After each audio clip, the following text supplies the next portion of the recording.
Pues buenas noches, hermanos. Vamos a iniciar el tiempo. Esta hora ya es 7:06. Una de las cosas que queremos fijarnos para este próximo año es comenzar en tiempo. Las reuniones, al menos es el objetivo. Gracias a Dios por esta noche, por la oportunidad de estar aquí, hermanos. Qué bueno que vinieron. Qué bueno que quieren cerrar el año de esta manera, ¿verdad? Aprendiendo de la palabra. Y pues vamos a iniciar este tiempo con una oración. Señor, buen Dios, le damos gracias. Muchísimas gracias, Señor, en esta hora. Gracias por la vida, Señor, que nos da, por la salud, por la oportunidad, Señor, de estar aquí una vez más, por la gran misericordia, Señor, con la que nos ha tratado al permitirnos, Señor, pues esta noche acercarnos como iglesia, reunirnos y escudriñar su palabra, Señor. Sabemos que usted se manifiesta especialmente donde dos o tres están reunidos, Señor, y nos ponemos en sus manos. Sabiendo que usted va a hablar a nuestros corazones en esta hora y en específico va a aplicar su palabra a nuestros corazones, Señor. Ayúdenos, Señor.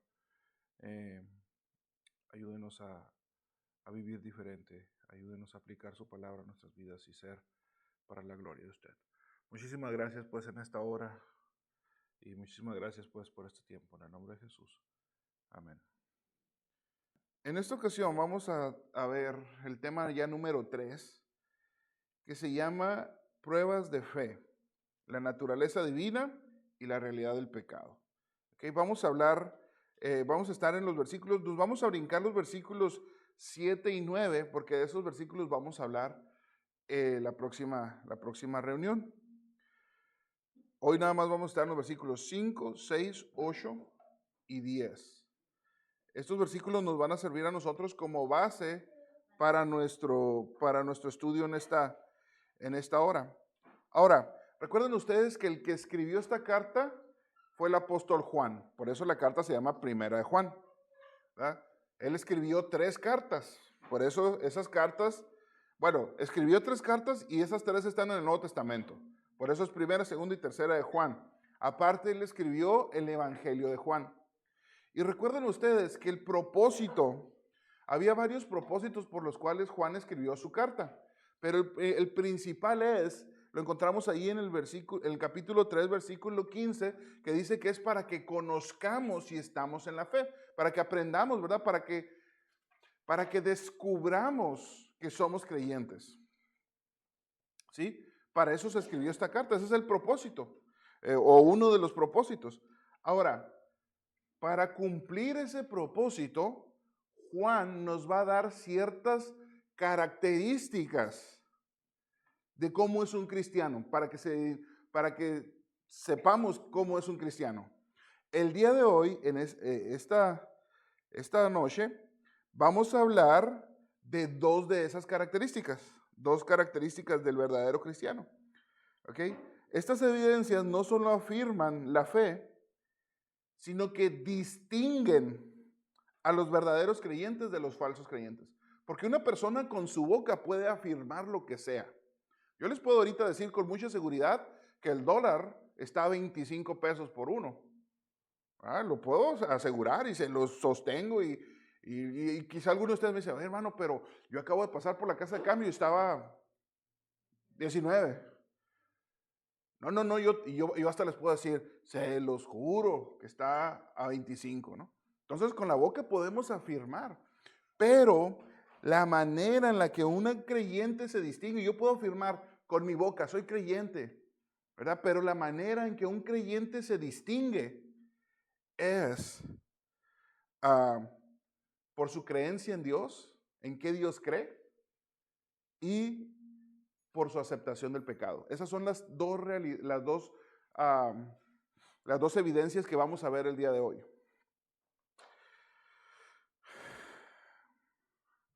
Así que comencemos hablando de la primera de ellas. Hablemos de la naturaleza de Dios. Dice el versículo 5, Dios es luz. Esta es la primera evidencia, hermanos, de que un creyente es cristiano, que cree en el Dios verdadero. Pero ahorita voy a extender más este punto, porque la Biblia, desde ahorita les digo, La Biblia dice que los demonios también creen en el Dios verdadero. Dice el versículo 5, este es el mensaje que hemos oído de Él y que les anunciamos. Otra vez, ¿de quién escucharon el mensaje? Juan dice, este es el mensaje que hemos escuchado de Él. ¿De quién? De Jesús. No el mensaje acerca de Jesús, aunque sí es, pero ellos lo escucharon ¿de quién? De la viva voz de Jesús. ¿Sí? Dice, Dios es luz. Es curioso, hermanos, que Juan, este tipo de frases son muy de Juan, son muy juaninas. En el Evangelio de Juan, Juan ya dijo que Dios es luz, ¿verdad? Que Dios es vida. ¿Sí? Aquí en este se repite una vez más que Dios es luz. Y en el 4:8 se va a repetir que Dios es amor, por ejemplo. Este tipo de frases son muy características del apóstol Juan. Ahora, la frase Dios es luz, ¿qué significará, hermanos, que Dios es luz? Esta frase, Dios es luz, captura la esencia de la naturaleza de Dios. ¿Sí? En las Escrituras, la luz simboliza la pureza, simboliza la verdad, simboliza la santidad. Como les decía ahorita, en el 1 Juan 4:8 va a decir que Dios es amor. Y esta frase enfatiza la relación de Dios con la humanidad. Sin embargo, la frase Dios es luz subraya su perfección moral. Y esto lo podemos ver por la segunda parte del versículo. Dice, Dios es luz y en Él no hay tiniebla alguna.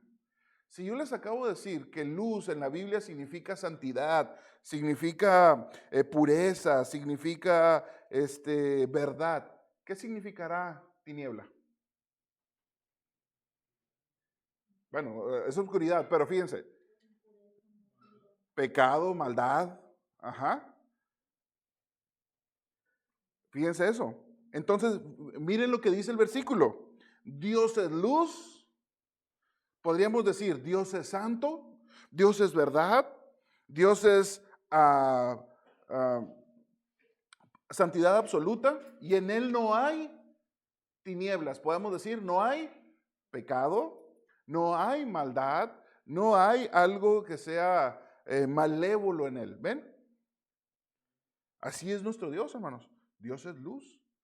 Dios es absolutamente santo y tenemos que entender este concepto, hermanos. Hablábamos el sábado al respecto de esto y el próximo año queremos trabajar en enseñar a la iglesia que se enamore del Dios al que adora. Si Dios es santo, tratarlo como santo. ¿Sí? Si Dios es ira, tratarlo como un Dios al que hay que respetar. Muchas veces nosotros han escuchado la expresión Diosito, ¿sí? Es una expresión de los muy católica, ay, que Diosito, Diosito, esto, Diosito, aquello. No, Dios no es Diosito, hermanos. Dios es Dios y requiere que lo tomemos con seriedad. Me viene mucho a la mente el versículo de la carta de Hebreos, que dice que horrible cosa es caer en manos de un Dios vivo. Horrenda cosa, dice, perdón. Ahí está en Hebreos capítulo 10. O sea, pónganse a pensar, ¿por qué será horrible caer en manos de un Dios vivo? ¿O para quién sería horrible caer en manos de un Dios vivo? Pues para el que no está en buenas con Él, ¿verdad? Ahora, esta afirmación aquí, volviendo al versículo 5, Dios es luz, es una parte muy importante. Dice que la siguiente frase dice, no hay ninguna tiniebla en Él. Y esto refuerza que en Dios no existe ningún rastro de maldad, error o imperfección.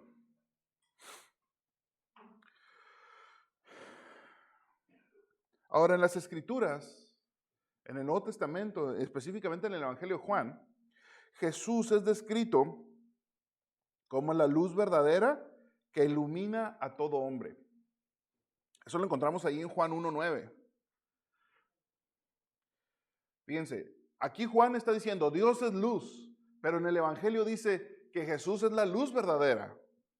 Esto significa que la naturaleza de Dios como luz se manifestó y se manifiesta plenamente en Jesús.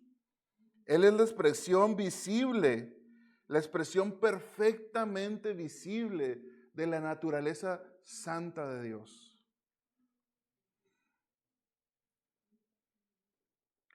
La luz, hermanos, también en las Escrituras representa la vida. Representa la verdad. Así que la luz también simboliza la vida eterna que Dios otorga a los creyentes. En Él, dice la Biblia, en Juan 1:4, dice, en Él estaba la vida y la vida era la luz de los hombres. La luz de Dios, hermanos, o la luz divina, está íntimamente relacionada con la vida de obediencia, con la vida moral. En Efesios 5:8 y 9 se nos enseña que los hijos de Dios, los hijos, de hecho no les llama hijos de Dios, les llama hijos de la luz, producen frutos de bondad, justicia y verdad. ¿Sí? En su momento explicamos esto, ¿verdad? Lo acabamos de cerrar esa carta, ¿verdad? Pero básicamente esto, el Hijo de Dios, el creyente, el que ha sido adoptado como hijo, ahora dice la Biblia es hijo de luz.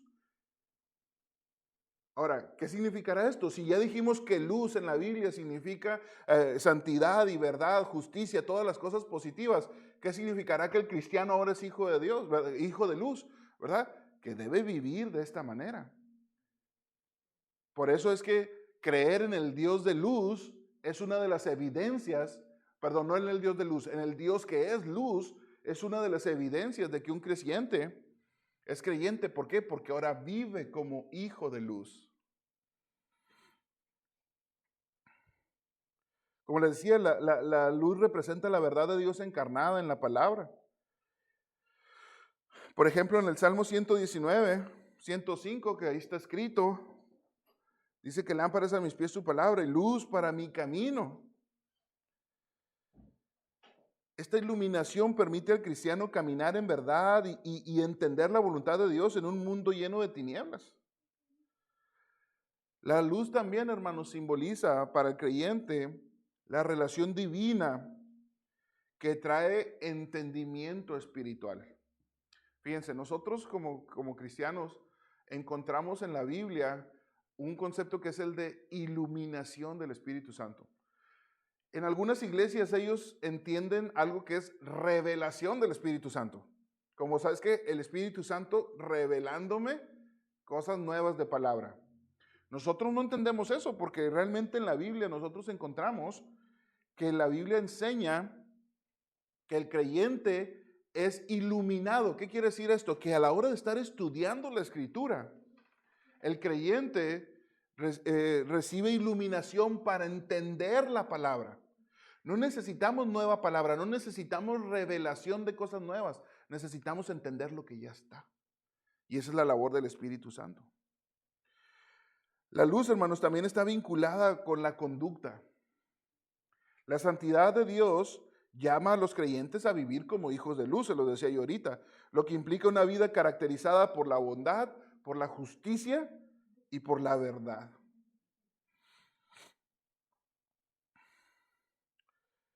La conducta moral no es opcional, hermanos, para el creyente. Si es hijo de Dios, es hijo de luz. Por lo tanto, debe vivir con una conducta aceptable. Aceptable para Dios. No es opcional, sino que es una evidencia de haber sido iluminado por Dios. Así que caminar en luz significa reflejar el carácter de Dios en cada aspecto de nuestras vidas. Ahora, quiero que quede bien claro esto. No estoy hablando de vida sin pecado, vida de perfección, sino que estoy hablando de vida que se esfuerza, creyentes que se están esforzando por vivir como Dios quiere. Porque ahorita nos vamos a dar cuenta En el segundo punto, que algo que caracteriza a un creyente, ¿saben qué es? La conciencia de su pecado. Yo no estoy hablando ahorita en ningún momento y no vamos a enseñar eso porque la Biblia no lo enseña, que el creyente no peca. La Biblia, ojo con esto, la Biblia no enseña que los creyentes no pecan. Ahorita lo vamos a ver. Así que no estamos hablando de perfeccionismo, sino estamos hablando de gente luchando por no pecar. Esa es la evidencia, hermanos. El que cree en Dios, el Hijo de Dios, que ha sido salvado por la fe en Jesucristo, este va a caminar en luz, con su vida reflejando el carácter de Dios lo mejor posible, dando tu mejor esfuerzo para hacerlo. Ahora, la creencia en la naturaleza correcta de Dios como evidencia del verdadero creyente, esta va a transformar cómo vivimos y cómo nos relacionamos con Dios. Fíjense, yo les decía ahorita, queremos trabajar en que la iglesia se enamore de Dios. Y esto no va a ser objetivo para un año, esto es objetivo para toda la vida de la iglesia. Queremos empezar a trabajar de esta manera. ¿Por qué? Porque cómo me relaciono con Dios va a determinar los cambios en mi vida. Es evidente, miren hermanos, esto es algo que es evidente. Si nosotros estamos luchando con el pecado y con pecado recurrente y no hemos podido tener triunfo sobre él, es muy probable que es porque mi relación con Dios no es lo que debería ser. ¿Sí? Es por seguro eso. Esto va a determinar cómo vivimos y cómo nos relacionamos con Él. ¿Quieres que tu vida cambie, verdad? Queremos cambiar nuestra vida, necesitamos relacionarnos más con Dios. Y es aquí donde aplica el dicho, ese dicho que dice que el que con lobos anda, a aullar se enseña. ¿Qué significa ese dicho? ¿Alguien sabe? ¿Qué significa?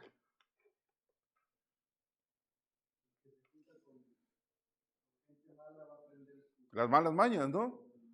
Entonces, el que anda con el Señor va a aprender del Señor, va a reflejar tu interior alumbrado por Dios.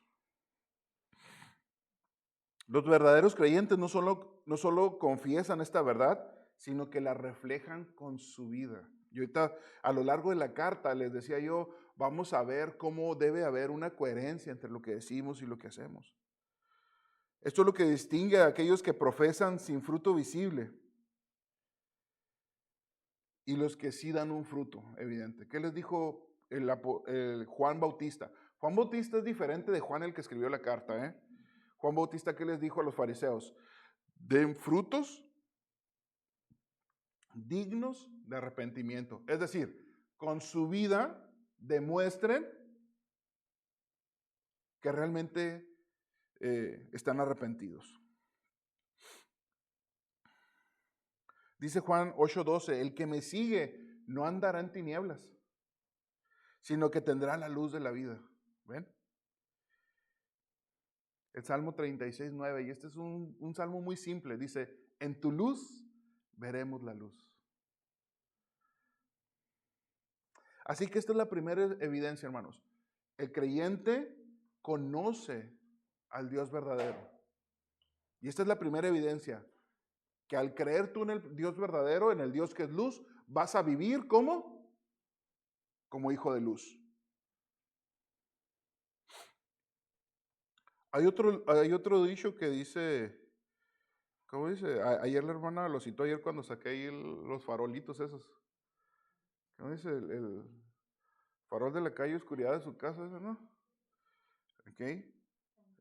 Anda en el candil, ¿no?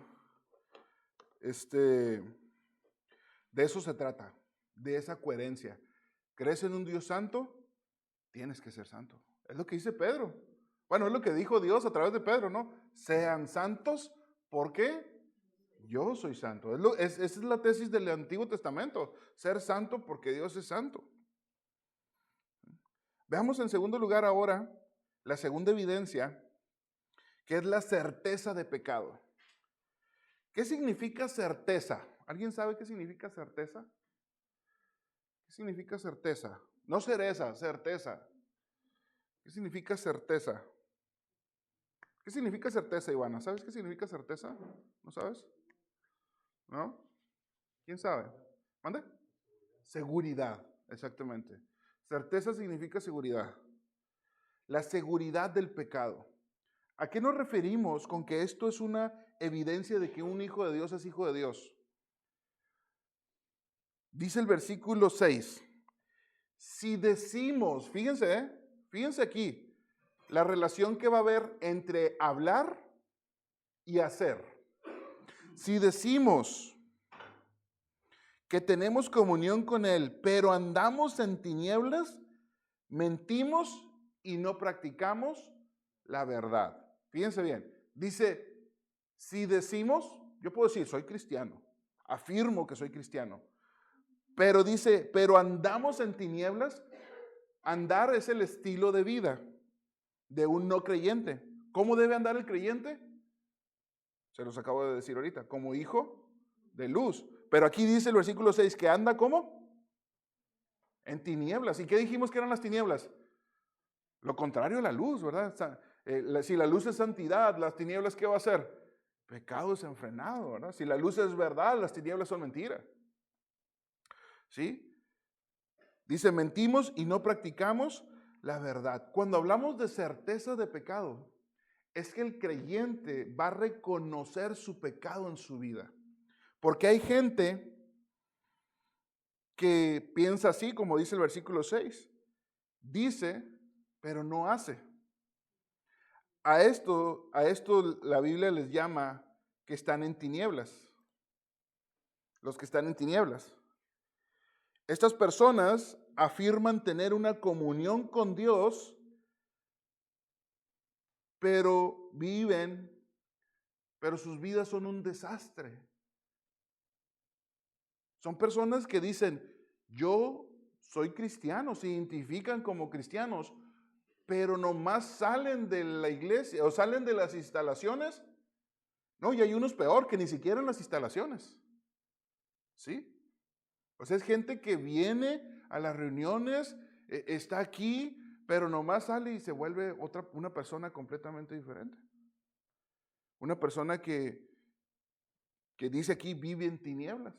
No voy a entrar en profundidad en cuál tipo de tinieblas, ¿verdad? Porque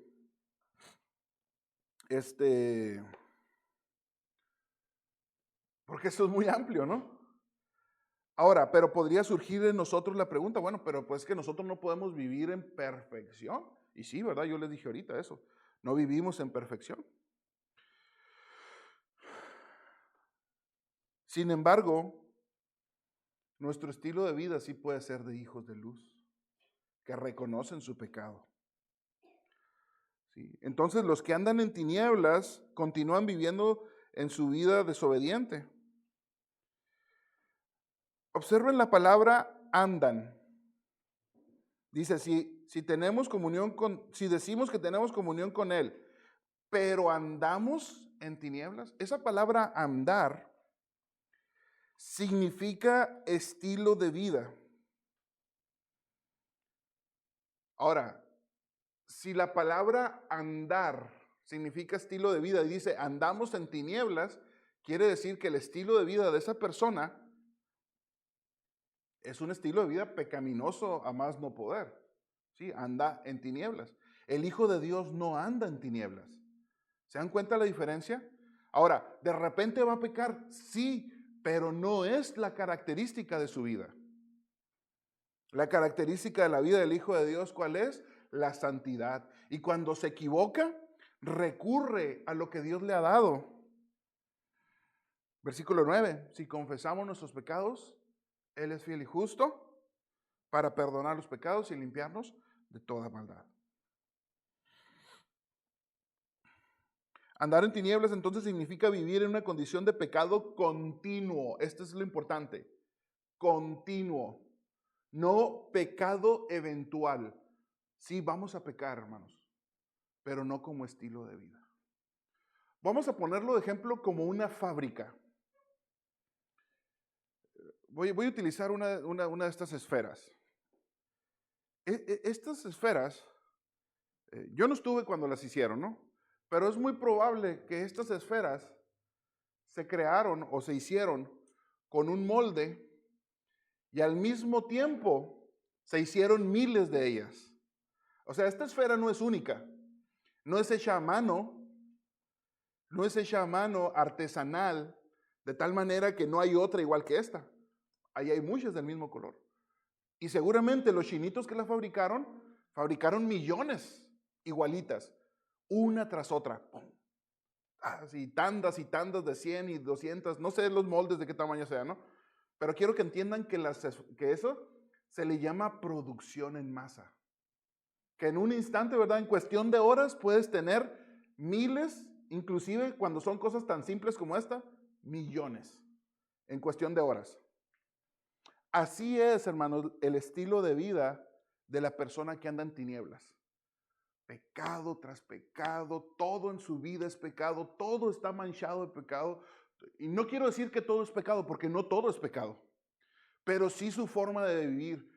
4 de cada 5 palabras que dicen son groserías, ¿verdad? 5 de cada 6 pensamientos son malos pensamientos. Todo lo que mira, ¿verdad? Todo lo que ve lo codicia. Todos sus pensamientos son solamente en cómo sacar ventaja de los demás y no piensa en el prójimo. Ese es el estilo de vida de andar en tinieblas. ¿Sí? Ahora, ¿el cristiano va a pecar? Sí. ¿Anda en tinieblas? No, porque no es producción en masa. Esa es producción artesanal. ¿Sí? Vi que allá para el centro de México, no recuerdo exactamente cuál es el poblado, ¿eh?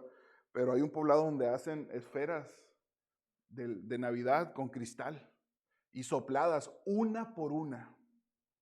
Y las decoran, las pintan por dentro. No sé si es ahí cerca de allá de donde usted vive, hermano. Pero es así, o sea, es artesanal, es hecho a mano. Así van a ser los pecados. Son del creyente. No van a ser uno tras otro. Sí, te vas a equivocar porque todavía tienes un cuerpo no redimido, pero no va a ser como una fábrica de pecado. Va a ser un pecado eventual. Y cuando pecas, te va a doler. Vas a saber que estás mal. Te vas a dar cuenta, ¿por qué? Porque no vas a estar cómodo. El pecado que antes te divertía, ahora ya no te causa comodidad. El pecado del cual antes te reía, ahora te da asco escucharlo. Eso es la evidencia de la luz en la vida del creyente. La verdadera fe no se limita a palabras. ¿Observaron que el que dice que tiene comunión con Dios, pero anda? La verdadera fe se manifiesta en acciones, y eso es lo que dice Santiago, ¿eh? La luz de Dios expone nuestras obras, y aquellos que caminan en tinieblas muestran que no tienen ninguna comunión genuina con Dios. Por lo tanto, no son hijos de Dios. Ahora dice el versículo 8, si decimos que no tenemos pecado, nos engañamos a nosotros mismos y la verdad no está en nosotros. ¿Se dan cuenta lo que les decía ahorita? Un cristiano no va a decir que no peca. Va a reconocer que hay pecado en su vida. Por eso esto se llama certeza de pecado. ¿Por qué? Porque está seguro de que hay pecado en su vida. En una ocasión, ¿verdad? Conocimos a un hombre hace muchos años y creo que todavía vive este señor. Cuando yo lo conocí, yo era un niño y me acuerdo que se me hacía muy anciano el señor. Y ahorita pues está muy anciano ya el señor, ahora sí. Pero él decía que él ya había sobrepasado el nivel. Él ya era una especie de superhumano que estaba por encima de otros humanos. Que inclusive ya había superado el nivel de la Biblia, decía él. ¿Ok? No. Un cristiano verdadero se caracteriza porque reconoce su pecado. Dice, si decimos que no tenemos pecado, otra vez, no tenemos pecado. Si decimos que no tenemos pecado, nos engañamos a nosotros mismos. No existe tal cristiano, hermanos, que no tenga pecado. Inclusive en el catolicismo romano, al Papa le dicen Santísimo Padre, pero honestamente le queda grande ese término. Santísimo solo el Señor. ¿No? Y santos solo los creyentes. hermanos, había en la iglesia primitiva personas que negaban la presencia del pecado en sus vidas. Ellos, y hay mucha gente así en la iglesia. Hay muchos cristianos que son religiosos y porque ellos dicen, no, yo no peco porque yo no he matado a nadie. ¿Has escuchado a alguien decir así? O gente que dice, yo nunca le he hecho mal a nadie. Qué bueno, felicidades. Qué bueno que no le han hecho mal a nadie, ¿verdad? Sin embargo, eso no es una evidencia de que no hay pecado. Al contrario, eso es un autoengaño. ¿Por qué? Porque sí hay pecado. Inclusive es una forma de rebelarse en contra de Dios. Porque Dios dijo en su palabra, Romanos capítulo 3, versículo 23, dijo que, correcto, todos hemos pecado.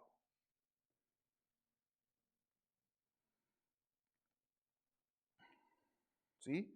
Entonces, es un autoengaño y es peligroso porque ciega a las personas de su necesidad de arrepentimiento y perdón. Hay gente que dice, yo no tengo nada que arrepentirme. Yo he vivido bien, yo nunca le he hecho daño a nadie, nunca le he robado a nadie, he trabajado por todo lo que tengo, no he matado, he tratado bien a... Pero sin embargo la Biblia dice que hay pecado en sus vidas. Cuando se encuentren con una persona así, que diga eso, que si no hay pecado en sus vidas, pregúntenle. Vamos a suponer, díganle así, vamos a suponer que yo puedo sacar todas tus memorias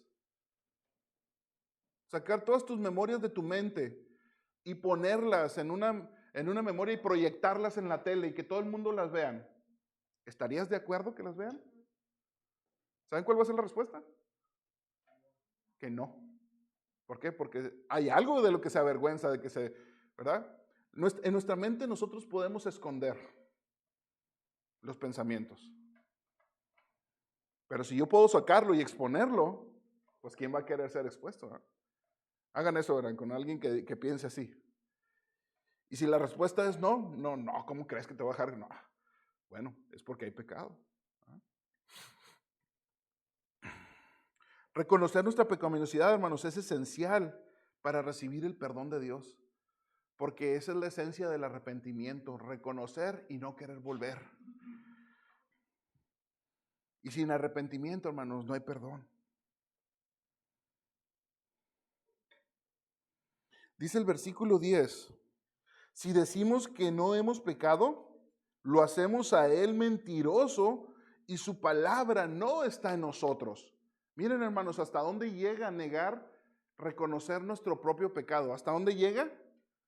Hasta difamar a Dios. Y esa es la tercera característica de la certeza del pecado. Había gente en las iglesias, o hay todavía gente, que al no reconocer su pecado, están difamando a Dios. Están diciendo que Dios es mentiroso porque Dios dijo que todos han pecado. Y eso es una difamación. Un chisme es cuando alguien inventa algo, ¿verdad? Y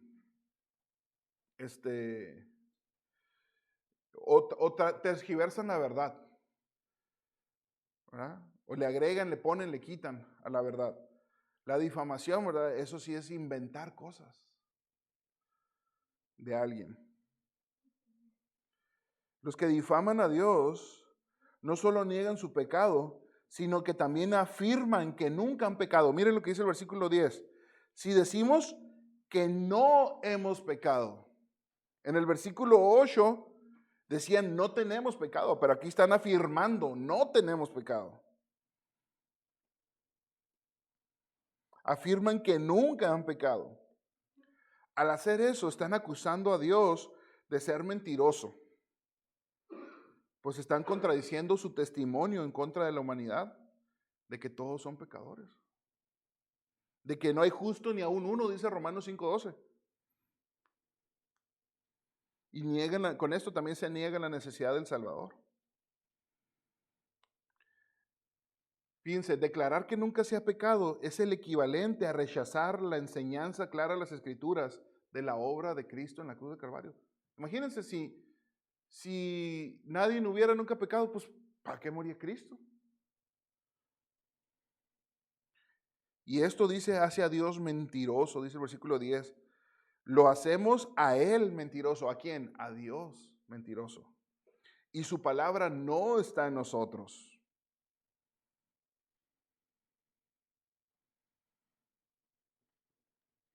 La confesión de pecado es fundamental, hermanos, para la vida cristiana. Es lo que dice el versículo 9.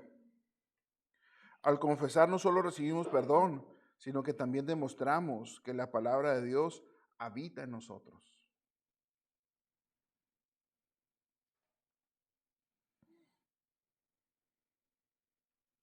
¿Sí?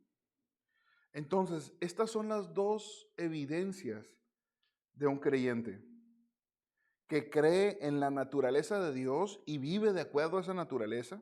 Dios es luz, por lo tanto el creyente va a vivir como hijo de luz.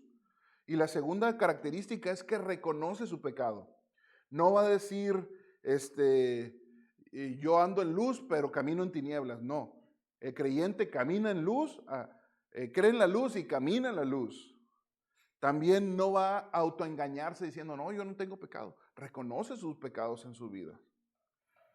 Y sobre todo, ¿verdad?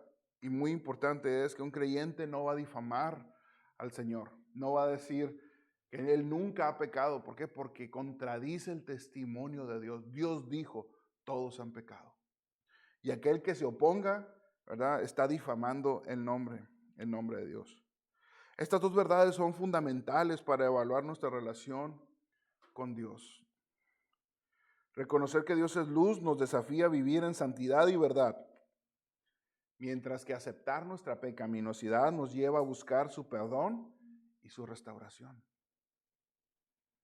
Reflexionemos en esto. ¿Cómo estamos? Ese es el objetivo de la carta, ¿se acuerdan? Para que sepan que tienen vida eterna. Ese es el objetivo de la carta. Saber que somos creyentes. El creyente camina en la luz. Ahora, llévense esto. No piensen que caminar en la luz significa caminar en perfección, porque no hay tal. Que no reine ese pensamiento en tu mente. Caminar en la luz significa caminar con tus debilidades y fortalezas, ¿verdad? Caminar con el Señor. Un cristiano no se caracteriza por vida perfecta. Todavía no. En el futuro sí. Cuando estemos en la gloria con el Señor, ese proceso de santidad que se inició el día que tú creíste, se va a terminar.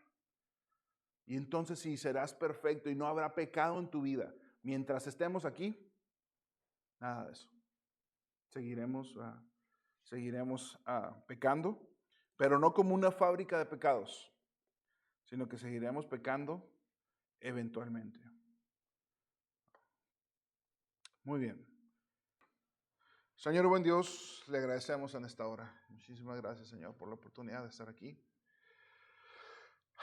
de tener este tiempo, Señor, de poder abrir su palabra y escudriñarla, Señor, buscar en ella eh,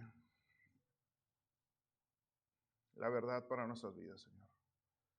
Señor, hoy reconocemos que conocer la verdad es importante, pero que ésta sea aplicada y vivida por nuestras vidas, en nuestras vidas, es igual de importante o más. Señor, aplique su palabra en nuestras vidas, que seamos capaces de reconocer nuestro pecado.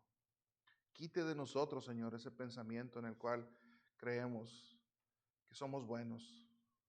Inclusive a veces a los niños, Señor, al ver su inocencia, pensamos que son buenos, Señor, pero usted ha dicho que todos pecaron. Y un niño como un adulto, Señor, necesita de el mensaje del Evangelio para el perdón, Señor, de su alma. Lo ponemos en sus manos, Señor, rogando que redarguya nuestros corazones y nos haga ver, Señor, aquellos pecados en los cuales nosotros estamos recurriendo y recayendo, Señor. Que nos conceda, Señor, arrepentimiento verdadero. Aquel arrepentimiento, Señor, que le agrada a usted, con el que usted se agrada, Señor. Ayúdenos, pues. Nos ponemos en sus manos y le damos gracias una vez más. Muchísimas gracias, Señor, en esta hora. Rogando, Señor, que usted transforme nuestras vidas, que guarde nuestros sueños y que el día de mañana, Señor, podamos levantarnos y ser para la gloria y para la honra de usted. Gracias, pues le damos en el nombre de Jesús, nuestro Señor y Salvador. Amén. Que Dios les bendiga, hermanos.